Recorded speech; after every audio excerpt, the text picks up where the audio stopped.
আমাদের কষ্ট সারা জীবনের। তাই আমি বলবো এই কষ্ট যেন আর কোনো মাকে পেতে না হয়, আর কোনো বাবাকে পেতে না হয়। যেই সংবিধান আমার ছেলে সহ হাজার শহীদের জীবন কেড়ে নিয়েছে, প্রায় 20,000 জুলাই যোদ্ধার রক্ত রাজপথে দিয়েছে, যেই সংবিধান স্বৈরাচারের জন্ম দেয়, যেই সংবিধান আপনার আমার ভোটের অধিকার কেড়ে নেয়, আমরা কি সেই সংবিধান চাই? আমরা সেই সংবিধান দেখতে চাই না। আমরা আজকে নব্য স্বৈরাচারের গন্ধ শুনতে পাচ্ছি। প্রধান অতিথি ডাক্তার শফিকুল ইসলাম এমপি, আমিরে জামাত, বাংলাদেশ জামায়াত ইসলামী, উপস্থিত আছেন জামাতের নেতৃস্থানীয় কেন্দ্রীয় নেতৃবৃন্দ, 11 দলীয় জোটের নেতৃবৃন্দ, রাজনৈতিক নেতৃবৃন্দ, সম্মানিত অতিথিবৃন্দ এবং সম্মানিত গণমাধ্যম কর্মী, সবাইকে আমার সালাম, আসসালামু আলাইকুম। আপনারা প্রায় সবাই অবগত আছেন, আমার একমাত্র ছেলে ফারহান ফায়াজ 18 জুলাই ধানমন্ডি 27 নম্বরে সে স্বৈরাচার বিরোধী গণ আন্দোলনে বিপ্লবে তার জীবন প্রদীপ স্বৈরাচারের দোসররা কেড়ে নেয়। সে রাজপথে গিয়েছিল বৈষম্যের দূর করার জন্য। যে বৈষম্য আমরা যে আমাদের ভোটাধিকার হরণ, যে ফেসিবাদরা যে ভোটাধিকার হরণ করেছিল, সেই ভোটাধিকার সর্বোপরি বাংলাদেশকে যে দুর্নীতি স্বর্গরাজ্যে পরিণত করেছিল, সেই দুর্নীতি থেকে বাংলাদেশকে মুক্ত করার জন্য সে জীবন দিয়েছিল।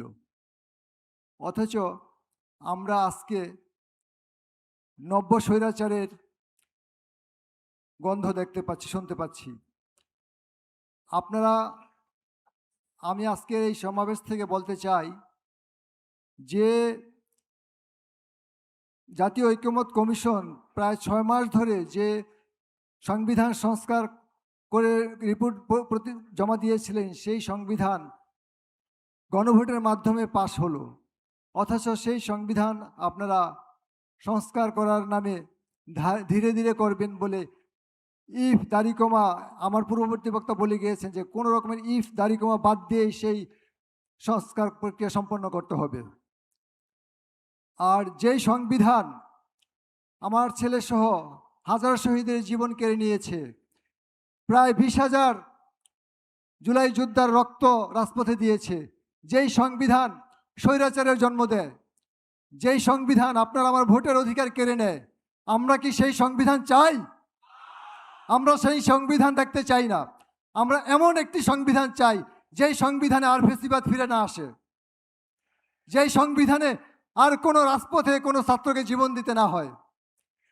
আমরা সামনে কিন্তু আমাদের বাংলাদেশে এক দুর্যোগ অনুভব করতেছি। আমরা লক্ষ্য করতে চাচ্ছি যে কিভাবে এখনো সেই ফেসিবাদী কায়দায় শুরু হয়ে গিয়েছে বিভিন্ন শিক্ষা প্রতিষ্ঠানে, যার পরিণতি কিন্তু ভালো নয়। আমরা শঙ্কা করতেছি যে আর না কারো মায়ের বুক খালি হয়। আমরা আমাদের সন্তানকে হারিয়েছি, আমাদের কষ্ট সারা জীবনের। তাই আমি বলবো এই কষ্ট যেন আর কোনো মাকে পেতে না হয়, আর কোনো বাবাকে পেতে না হয়। আপনারা অনতিবিলম্বে, আমি তারেক রহমান সাহেবকে বলবো যে আপনিও তো মজলুম। আপনার মা বলেছিলেন যে আমরা ক্ষমতায় আসলে এই সংবিধান ছুঁড়ে ফেলে দিব। সুতরাং আমি বলবো যে সংবিধানের জন্য মানুষ নয়, মানুষের জন্য এই সংবিধান। যেই সংবিধান আপনার আমার ভোটের অধিকার কেড়ে নিয়েছে, আমার সন্তানদের কেড়ে নিয়েছে, সেই সংবিধান সর্বোপরি গণভোটের রায় অনতিবিলম্বে বাস্তবায়ন করুন। ধন্যবাদ সবাইকে। আসসালামু আলাইকুম।